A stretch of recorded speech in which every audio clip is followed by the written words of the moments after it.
Olá, seja bem-vindo. Mais Saúde já está no ar. A gente encontra você aqui sempre às terças-feiras, tá certo? Às 18 horas, para esse bate-papo.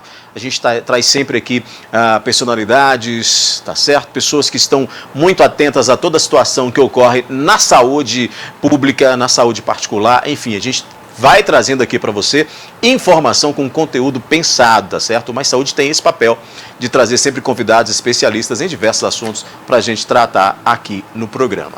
Hoje a gente vai falar sobre aquele projeto de lei que foi aprovado na Câmara na semana passada, projeto de lei que prevê aí o tratamento de pacientes fibromialgicos, né? A fibromialgia é um problema que atinge muita gente, né? Você às vezes nem sabe que tem, mas precisa procurar ajuda médica. Esse projeto aprovado, ele instituiu no município o Dia Municipal da Fibromialgia e com isso a conscientização e outras situações da rede pública podem aí ser intensificadas no tratamento desses pacientes. Vou falar desse assunto já já. Hoje também a gente vai falar sobre aquela questão de saúde bucal, né, que é preciso sempre estar alertando a população. E hoje a gente vai falar sobre os implantes e próteses. Vou receber aqui o pessoal da Odonto Company, que vai vir bater papo aqui comigo sobre esse assunto. Te convido para você participar, porque afinal de contas o assunto é bom. Falo também sobre testes Covid, sobre toda essa evolução desde o início da pandemia. Sobre esse assunto já eu converso com o médico patológico, o Silvano Neia, que veio hoje aqui nos visitar para a gente poder tratar também dessa situação, né? Como é que está isso? Como é que está essa procura? Tem aumentado? Diminuiu? Né? Imagino eu que tenha aumentado, porque nós estamos aí em meio a muitas notificações, a muitos diagnósticos positivos da Covid-19, infelizmente. Quando eu positivamente pensava lá atrás que chegaríamos em dezembro já com uma situação bem diferente, infelizmente não é a que temos até agora, né? Você pode participar, 3821-4488 ou 99947-4515, mande a sua mensagem, participe conosco, na medida do possível a gente vai aí repassando os seus questionamentos aos nossos convidados, tá bem? Deixa eu mandar um abraço pessoal da Rovan Patos que me veste, né? Pessoal lá, a Cris e toda a sua equipe lá da Rovan Patos, que gentilmente aí é nossa parceira. Vou falar então sobre essa questão dos testes Covid e para falar desse assunto eu estou com o Dr. Silvano Neia, que veio aqui falar com a gente hoje, ele que é do Laboratório Manuel Dias. Doutor, tudo bem? Seja bem-vindo ao programa. Bem, boa noite a todos. Tudo bem, mas bem estressado, né? Bem estressado. Porque a pandemia realmente pegou, acho que um pico que ainda a gente não tinha visto. Pois é, hoje a gente teve aí mais 74 casos positivos da Covid-19, a Prefeitura fez essa publicação. Nós viemos aí de uma semana com números recordes durante a pandemia, parecidos ou bastante semelhantes com aqueles lá do início da pandemia. Nós temos aí uma crescente de casos e, inclusive, hoje, inclusive o prefeito publicou um vídeo já alertando sobre o risco de um colapso na saúde pública e isso a gente tem que ficar muito atento e, claro, se preservar, se cuidar. Mas falando aqui dessa questão de diagnóstico, doutor, vocês tiveram um trabalho desde o início da pandemia, quando ninguém sabia o que era a doença exatamente, que veio aí ao longo do tempo aprimorando, né? Como é que estão hoje esses testes de Covid? Na realidade, essa doença foi um desafio para toda a cadeia de saúde e para toda a população, né? Eu acho que as pessoas aqui vivas hoje, acho que ninguém passou por uma pandemia durante a sua vida. E comigo não foi diferente, com os meus colegas médicos e outros profissionais de saúde também não. E isso foi uma novidade que está sendo para todos e que para nós que está na linha de frente foi um desafio enorme, estressante. Nós tivemos um estresse muito grande, principalmente o início, porque a gente não tinha ferramentas, né? A gente não tinha testes, praticamente. Ninguém tinha. Na realidade, parece que, assim, pela que a mídia falava, o governo federal demorou a atuar e esses testes foi chegar no Brasil bem atrasados. Quando chegaram também, a gente não tinha certeza de que tipo de qualidade que esses testes poderiam oferecer para a gente, que tipo de informação que realmente seria necessária para a gente ter um diagnóstico seguro, para entender as limitações do teste. Então, isso nós fizemos um trabalho interno dentro do laboratório que se expandiu para toda a classe médica, que a gente, na época, eu lembro que a hora que eu estava já mais seguro de como é que os testes funcionavam, de que o médico deveria fazer, o que resolvia, o que não resolvia. eu resolvi fazer uma aula, um vídeo, né, um vídeo aula, e divulguei para todos os médicos e me coloquei à disposição de todos para que a gente pudesse acrescentar e melhorar a qualidade do pedido. Porque o médico também, na linha de ponta, para pedir, ele também não sabia como é que eram esses testes. Então quem tinha que informar era o laboratório. Isso bem no início. Isso no início. Não é bem no início, porque quando os testes saíram já foi fim de maio, né, mais ou menos início de junho. Né, então, ou seja, nós passamos ali abril e maio praticamente todos quase que sem ferramenta nenhuma. Né? O médico basicamente fazia o diagnóstico presuntivo pela tomografia. Depois passou-se a ter o PCR, mas era terceirizado, demorando 5 dias. Uma doença aguda, como é a Covid, 5 dias é uma eternidade. Né? Ou seja, se a pessoa tiver só com positivo, sem sintoma, se ela não tiver, ela vai ficar 5 dias afastada à toa. Se ela tiver e não se afastar, ela vai passar 5 dias contaminando outras pessoas. É verdade. Então, é um imbróglio que, na realidade, assim, eu vi que o laboratório ajudou muito na formação, no entendimento desses profissionais, juntamente com os infectologistas que estão mais à frente. Né? Nós fomos peças fundamentais nisso. Inclusive, eu queria fazer uma ressalva, assim, que pedir desculpa até aos meus colegas outros profissionais, mas a necessidade do patologista dentro do laboratório foi muito marcante nessa pandemia. Né? Quer dizer, a maioria dos laboratórios não tem patologista, mas há uma necessidade, eu entendo que há uma necessidade, porque nós fomos muito exigidos e a gente entende que deu uma resposta adequada. Não tanto do que a gente queria, porque muitas coisas não dependem da gente. Doutor, aí a gente tem se a gente for pegar aí essa linha do tempo, desde março, quando os primeiros casos começaram a surgir, aí veio abril, maio, quando os testes realmente tiveram início ali, estou falando dessa situação, dessa dificuldade de ter que mandar para outras localidades para poder fazer essa testagem. A gente vem fazendo então esse escalonamento de tempo e vendo passo a passo tudo isso. O que se pode então concluir disso? Hoje nós chegamos a um ponto de excelência na detecção da Covid-19, no diagnóstico, ou ainda a gente patina com uma doença que é razoavelmente nova para todo mundo? A gente não tem como falar que chegou no ponto final. Acho que ninguém pode falar isso, né? Está surgindo novas metodologias, né? Então hoje se fala que o PCR é o exame padrão ouro, mas já tem espectrometria de massas que fala que é melhor do que PCR. Né?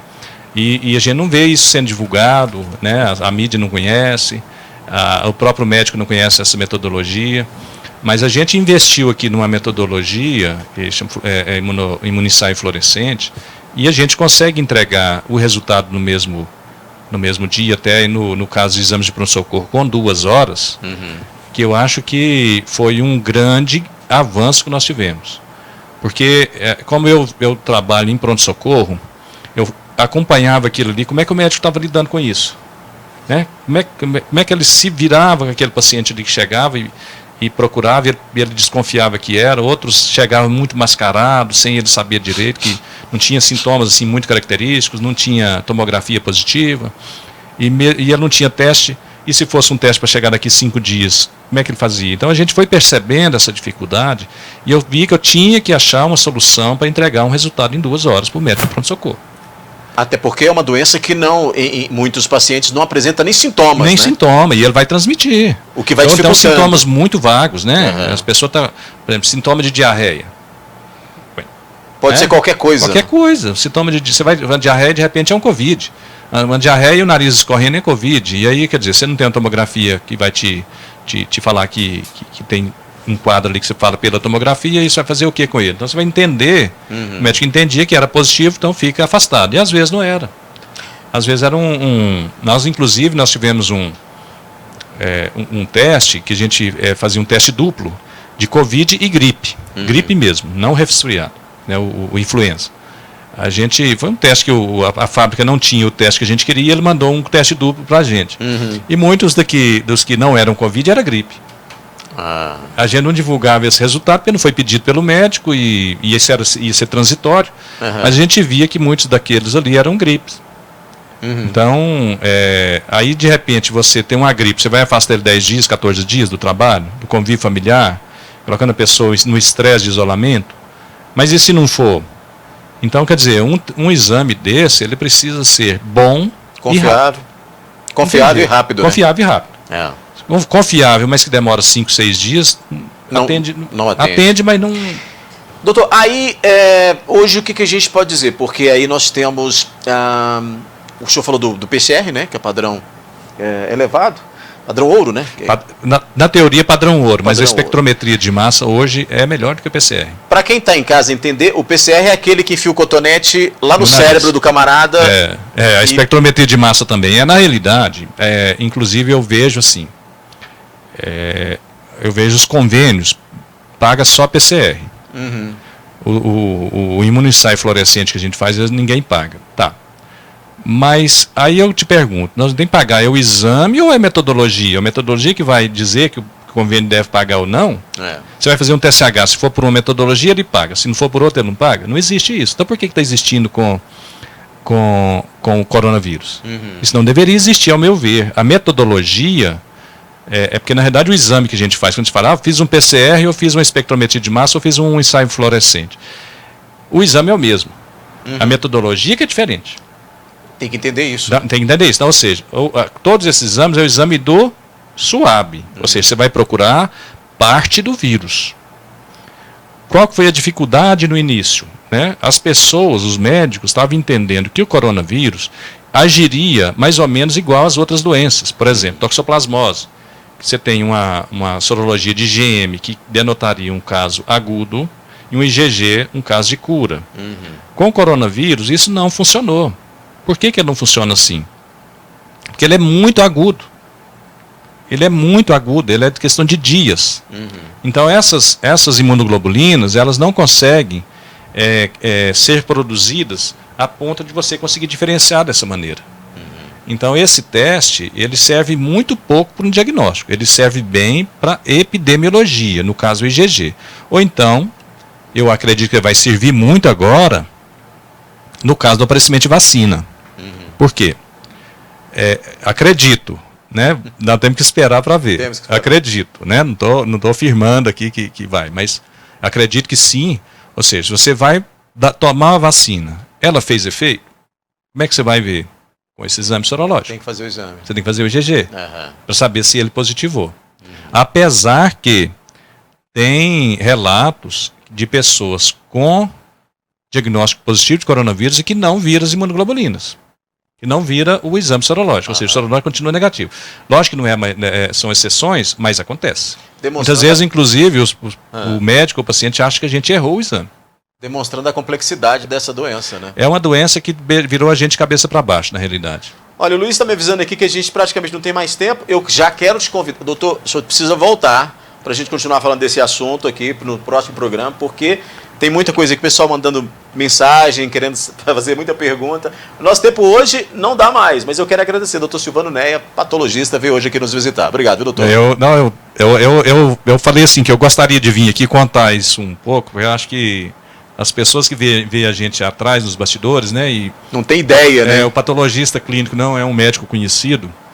E assim, principalmente colocar a importância desse profissional dentro do laboratório.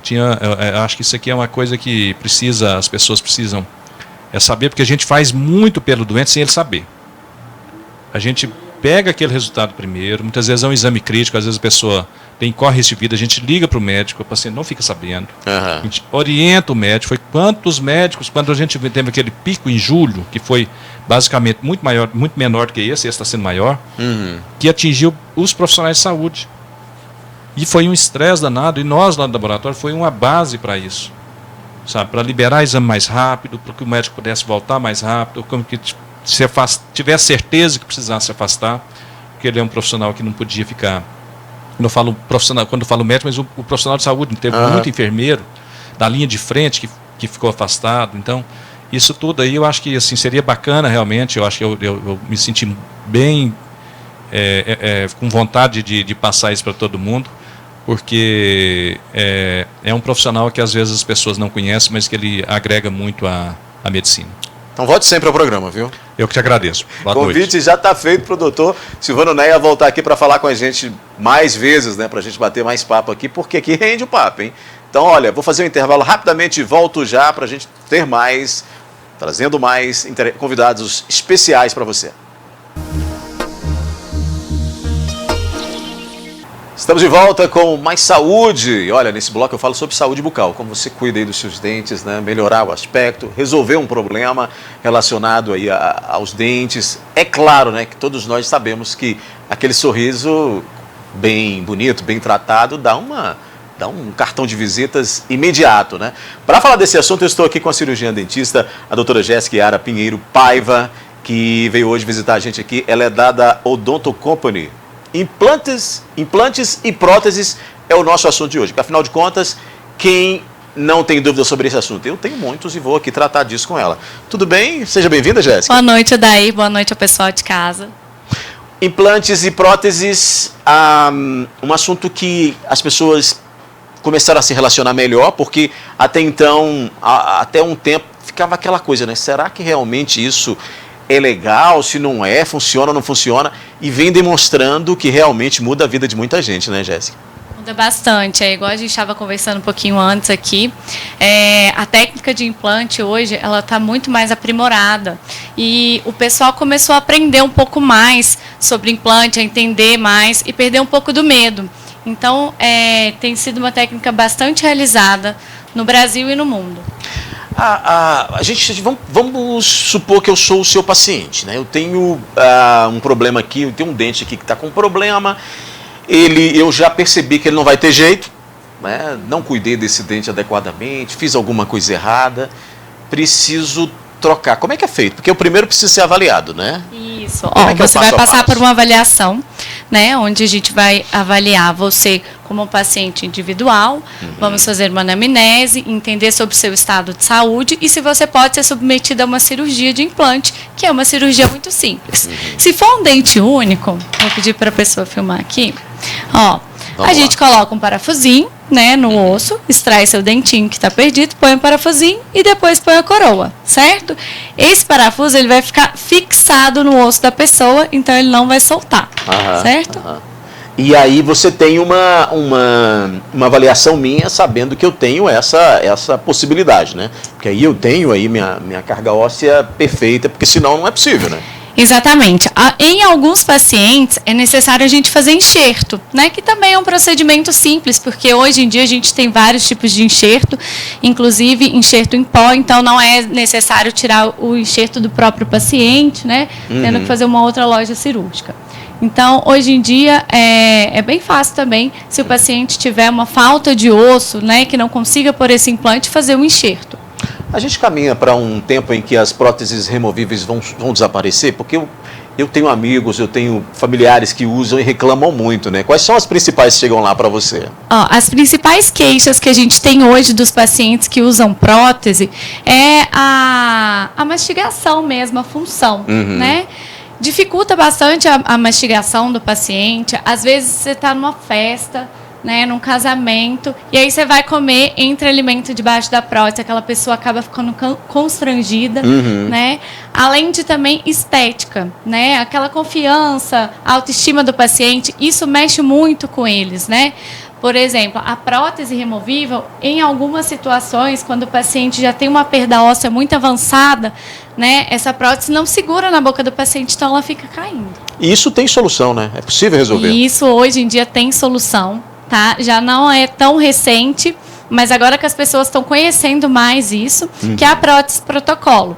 Tá? Nessa prótese protocolo... Vou pedir o Vinícius para mostrar aqui para a gente. Vou mostrar para vocês. Essa é a protocolo. Protocolo. Aqui está o modelinho superior, mas a gente tem o inferior também, dá para fazer nas duas arcadas, tá?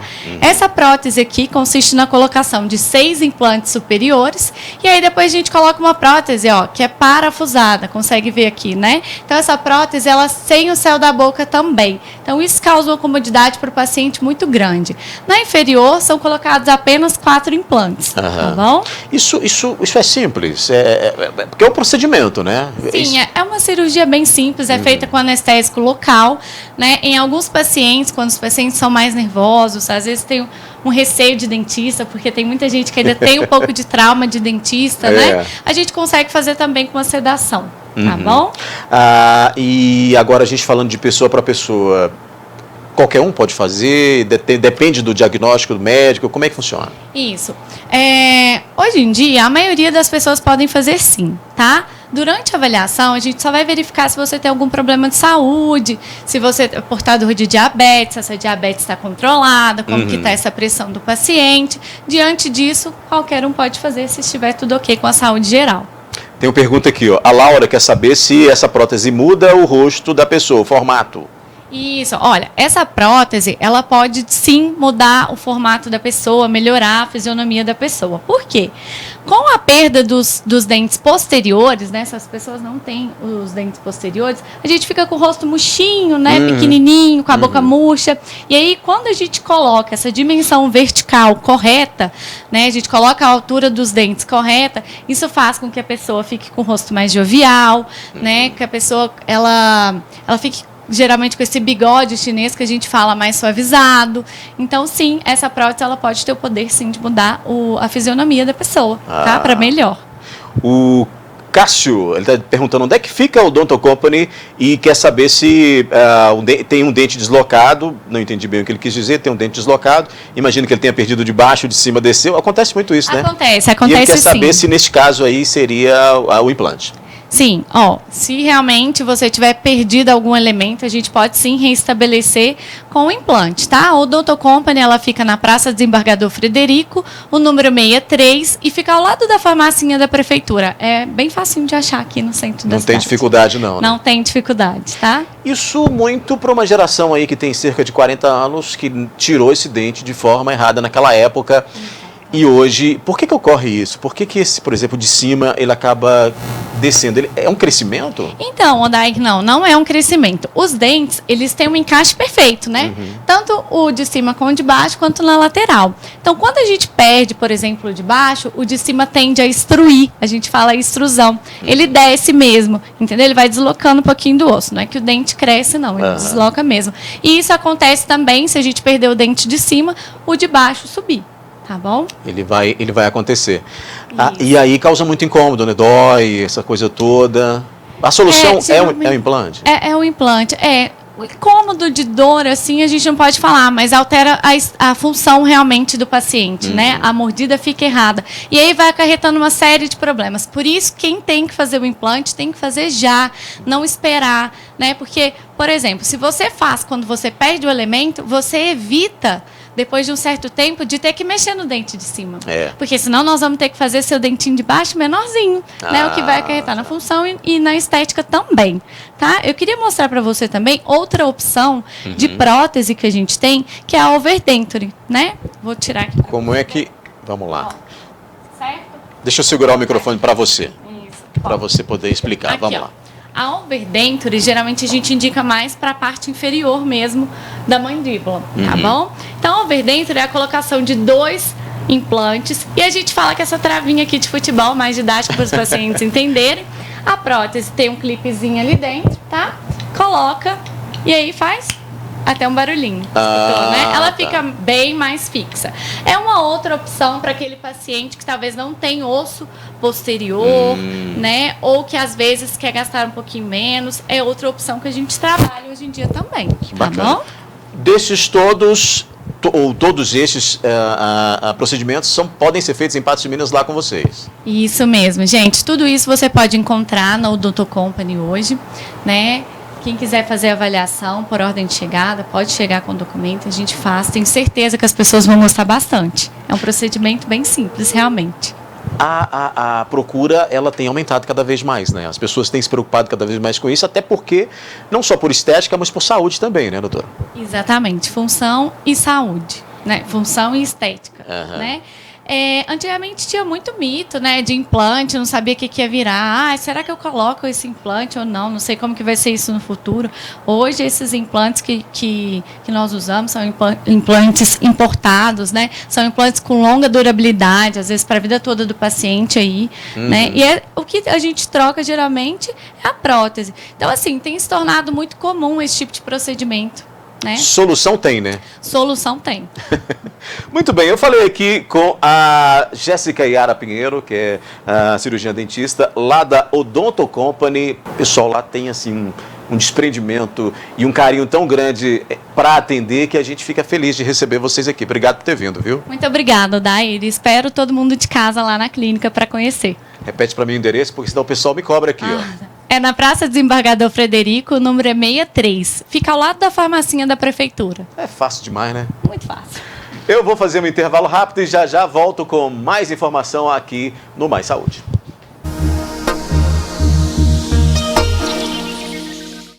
Nós já estamos de volta então com o Mais Saúde. Nesse bloco eu falo sobre fibromialgia. No início do programa fui tentar falar fibromialgia, quase que eu tive que chamar aqui uma fonoaudióloga para me auxiliar. Quase que não sai, fibromialgia, né? Eu recebo nesse bloco aqui os meus entrevistados, a Janice Chagas, que está aqui do meu lado, e o doutor Marcelo Fernandes, reumatologista, que vieram hoje aqui para a gente falar desse assunto, que é tão interessante e que atinge tantas pessoas. Olha, a Câmara Municipal de Patos de Minas aprovou na semana passada um projeto de lei que institui o Dia Municipal dos fibromiálgicos, né, da fibromialgia. E aí isso prevendo também benefícios para os portadores dessa doença, como preferência em filas, preferenciais em filas, né, vagas de estacionamento e, claro, né, também a conscientização sobre essa doença, entre outras questões. A Janice, inclusive, esteve falou lá na Câmara, né, você usou a tribuna da Câmara para falar dessa situação. Tudo bem com você? Seja bem-vindo ao programa. Tudo bem, boa noite. Janice, você falava para mim em off que desde praticamente sempre convive com fibromialgia, né? Como é que é isso? É uma dor, assim, que migra de várias partes do corpo. Então, é bem difícil de conviver. Até porque não atinge só o sintoma da dor. Ela tem vários outros sintomas, né? Que pode, como se diz, prejudica a nossa qualidade de vida. Não é uma vida fácil conviver com a fibro. Até porque tem muito preconceito da população, muita gente não entende, não acredita. Então é muito julgamento, então a gente sofre bastante, sabe? Estou aqui também com o doutor Marcelo Fernandes. Tudo bem, doutor? Seja bem-vindo ao programa. A importância desse entendimento e desse projeto aprovado pela Câmara. O projeto, eu penso, é um ganho para a população. Para o paciente fibromiálgico, que realmente, como a Janice disse, são pacientes que sofrem muito com dores. A dor existe, ela é real, por mais que ele não apresente nenhuma deformidade, atrofia, nenhum sinal ou mesmo exames que comprovem a doença. Mas a dor existe, é real, e então é um ganho. Esses pacientes precisam ser acompanhados sempre. O caso da Janice, ele é diferente, né? Porque o senhor me dizia que aparece geralmente a partir de uma idade mais a partir dos 20 anos, maioridade. Mas ela diz que desde sempre já convive com essa situação. Ele é um caso à parte, é um caso mais raro? Não é um caso mais raro. Isso não é uma questão engessada a partir de tal idade. Então é de cada pessoa. Por não se conhecer ainda a causa, não tem uma causa conhecida exatamente, nós sabemos que a diminuição da serotonina, estresse, tensão, desequilíbrio emocionais, algumas condições assim podem desenvolver o aparecimento da fibromialgia. Fica difícil porque às vezes demora anos para se fazer o diagnóstico da fibromialgia. O paciente vai em uma especialidade médica, em outra, e fica mudando de especialista, tentando achar uma solução. Então, se torna difícil o diagnóstico e até que ele chega no reumatologista. Janice, você disse aí na sua primeira fala que muita gente não entende, ou não entendia, e até achava que você estava inventando uma doença, né? E aí isso piora mais ainda a sua situação, né? Porque você está com a dor, você está sentindo uma coisa, mas as pessoas falam, não, isso é coisa da sua cabeça. Conviver com isso também não é fácil, né? Não é fácil, não. A maioria dos portadores até brinca que a gente é muito chamado de Maria das Dores. Porque é uma dor aqui, uma dor ali, e nem todo mundo acredita, porque igual o doutor Marcelo explicou, talvez não tenha nada de anormal no músculo, nem no tendão, mas a dor está ali e ela é real, né? Então é complicado, porque a gente já sofre tanto com a dor, com os sintomas, e ficar ouvindo, né, julgamento, e ver dúvida no rosto das pessoas, questionamento, cobrança de cura. A gente é muito cobrado para ser curado e não é fácil assim, né? Colocar essa data no calendário de Patos de Minas, né, uma data para o dia que celebra, não diria comemorar, mas pelo menos lembra, e claro, chama atenção para essa doença, é muito importante para o portador da doença, né? Porque aí você também se sente inserida, né? Uma vez que você depende também dessa situação. Como é que foi isso? Porque você esteve na Câmara, você acompanhou o desenrolar desse projeto. Como é que foi o seu envolvimento com essa matéria? Eu pedi apoio da Anfibro, que é a Associação Nacional dos Fibromialgicos e Doenças Correlacionadas. Eles me mandaram o projeto de lei, que o David Bala me ajudou a jogar lá na Câmara. Foi aprovado nas 2 sessões. E, se Deus quiser, o prefeito vai sancionar para a gente. Vai ajudar muitos portadores, né? Porque, além a gente quer o dia 12 de maio no nosso calendário, que seja colocado no calendário oficial. Por que 12 de maio? 12 de maio por causa da Florence Nightingale. É em homenagem à enfermeira Florence Nightingale.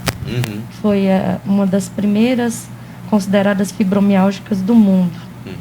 É a data de nascimento dela, então não é eu, como se diz. Seria uma homenagem a ela também, né? É mundial esse dia. Até para poder chamar a atenção para essa situação.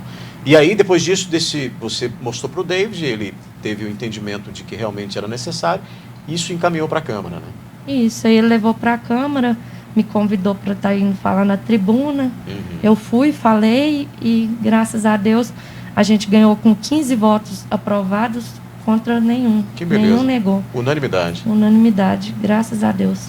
Deixa eu fazer um intervalo rapidamente aqui. Volto já para a gente falar mais ainda com o Dr. Marcelo Fernandes, que é reumatologista, e com a Janice Chagas, que é portadora da fibromialgia. A gente vai fazer um intervalo só para tomar aquela água e volta já para a gente continuar com esse nosso assunto aqui.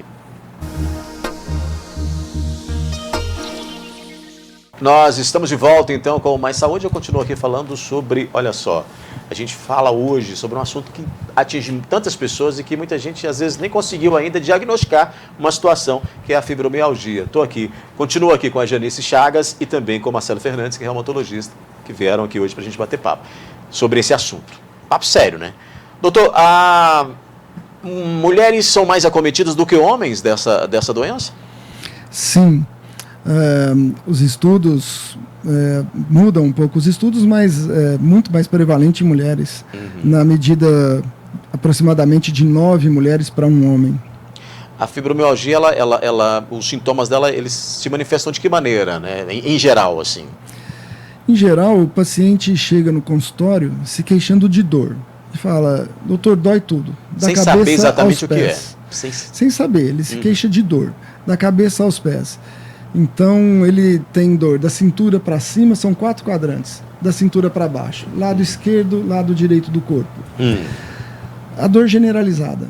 Acompanhada, é bem clássico acompanhar a cefaleia, né? Uma dor de cabeça que não larga a pessoa. Distúrbios, alguns distúrbios intestinais. Ela começa, durante a anamnese, muita coisa é perguntada, e ela refere também dificuldade de concentração. Um prejuízo da concentração e da memória.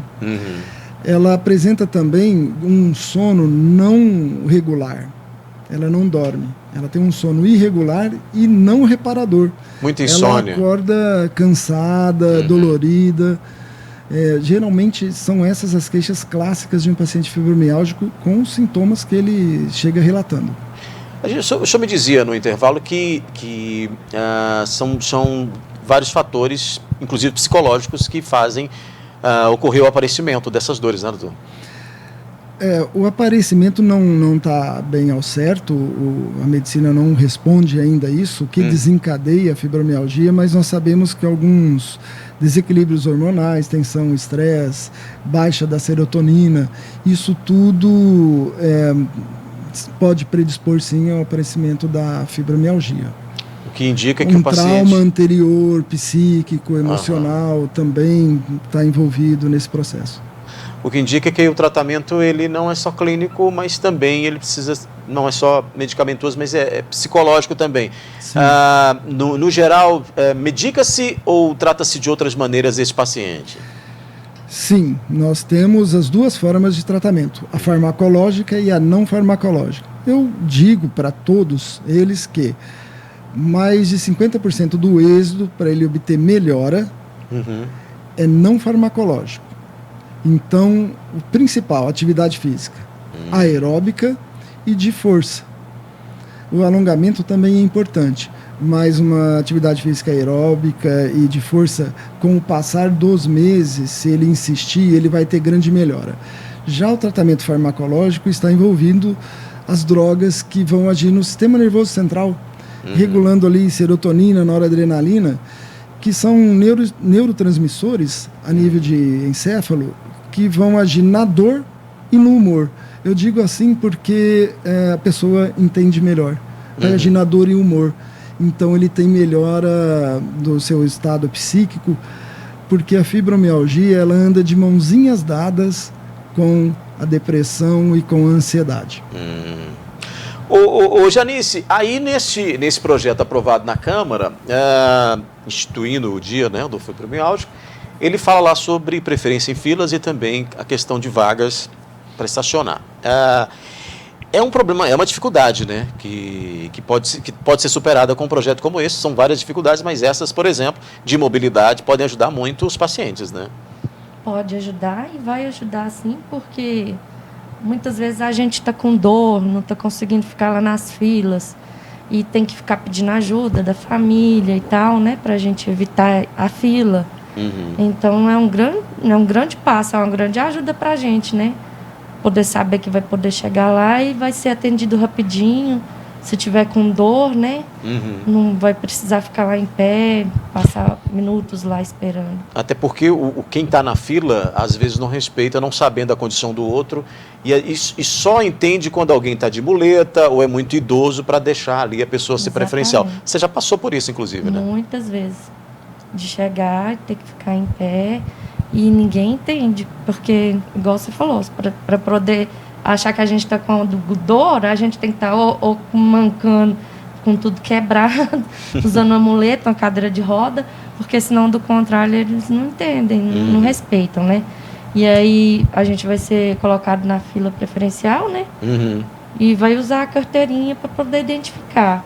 Então já vai ser um grande passo, apesar que é só as carteirinhas, ainda acho pouco. Eu ainda quero pedir mais coisas para o governo aí ainda. Para poder... correr atrás da medicação, do transporte público, porque, como se diz, o estacionamento é para quem tem carro e quem não tem.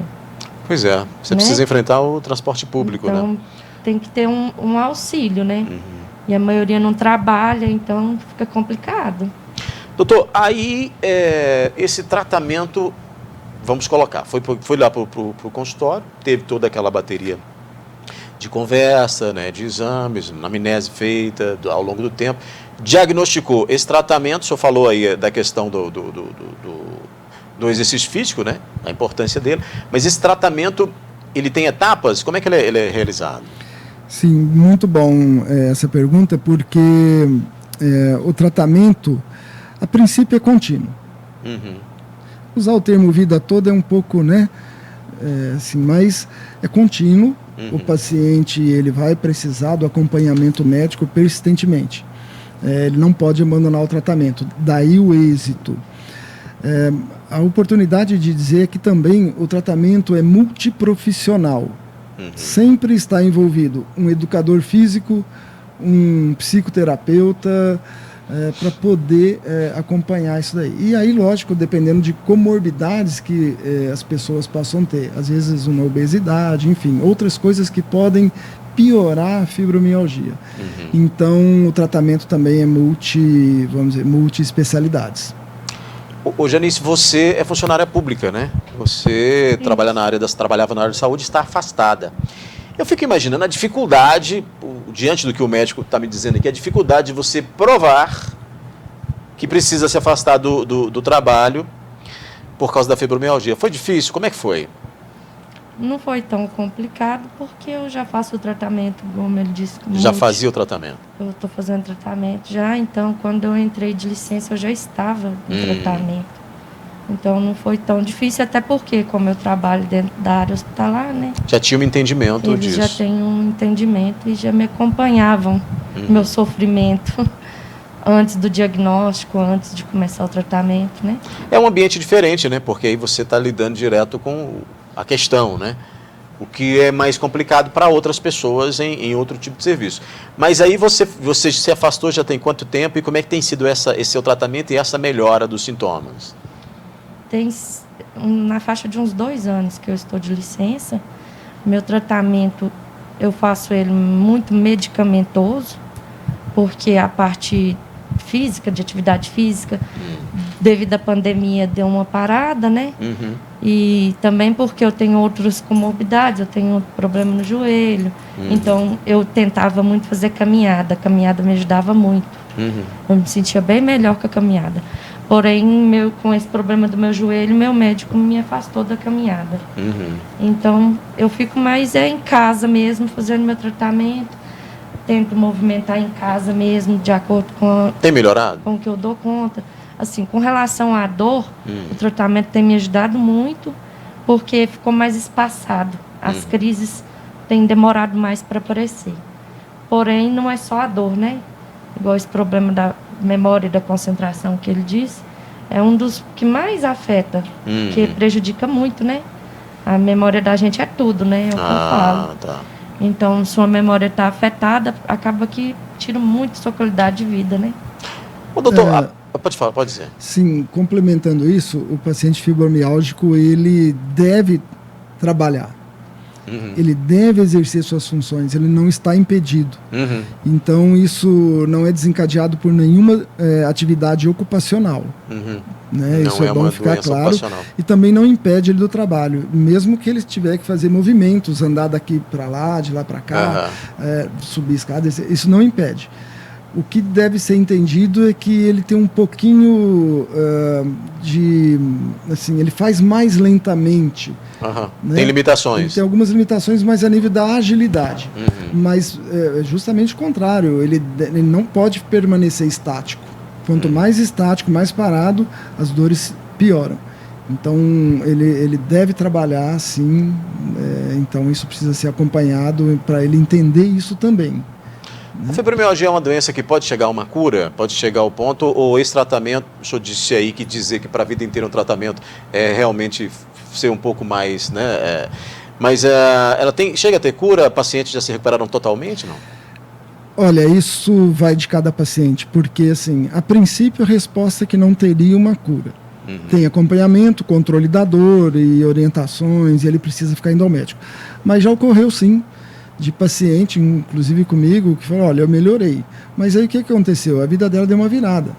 Ela passou a se apaixonar por atividade física, conseguiu um trabalho que ela tinha muito prazer em executar esse trabalho. Então, assim, ela encontrou um encanto, um prazer na vida e se apaixonou por atividade física. E ela falou que as dores que ela tem são dores como qualquer pessoa tem normalmente que reclamam da dor. Mas da fibromialgia não, inclusive sem nenhuma medicação.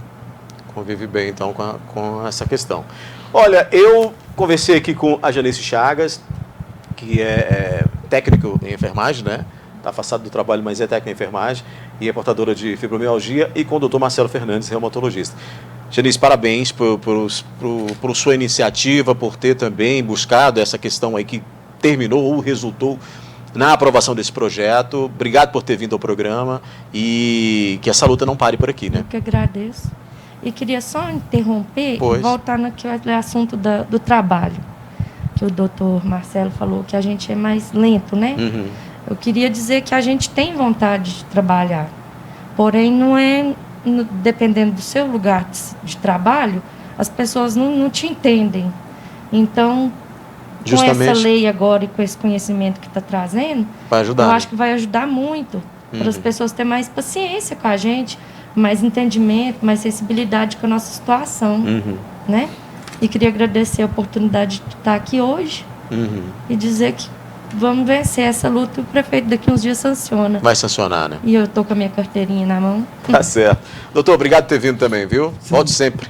Eu que agradeço pela oportunidade e eu estou à disposição de vocês e se eu puder dizer, eu atendo na Clínica Médica e Mais. Estou à disposição de todos que precisarem. Muito bem. Falamos sobre a questão aí dos fibromialgicos, né? O dia instituído, né, pela Câmara para o Dia Municipal da Fibromialgia aqui em Patos de Minas, que, como a gente disse aqui, né, ajuda a conscientizar. Assim que for sancionado, vai promover também aí a acessibilidade, né, das pessoas, preferência nas filas, estacionamento, enfim, tentar amenizar a situação dos fibromialgicos. O Mais Saúde volta semana que vem, com mais conteúdo para você. Obrigado pela sua participação, você que mandou pergunta, participou conosco, obrigado por nos acompanhar e por estar sempre conosco aqui nesses nossos programas. Deixa eu mandar um abraço ao pessoal lá da Rovan Patos, que me veste, né? A Cris e toda a equipe dela lá. Um abraço para a Rovan Patos, o Espaço do Homem. O Mais Saúde, então, volta na semana que vem.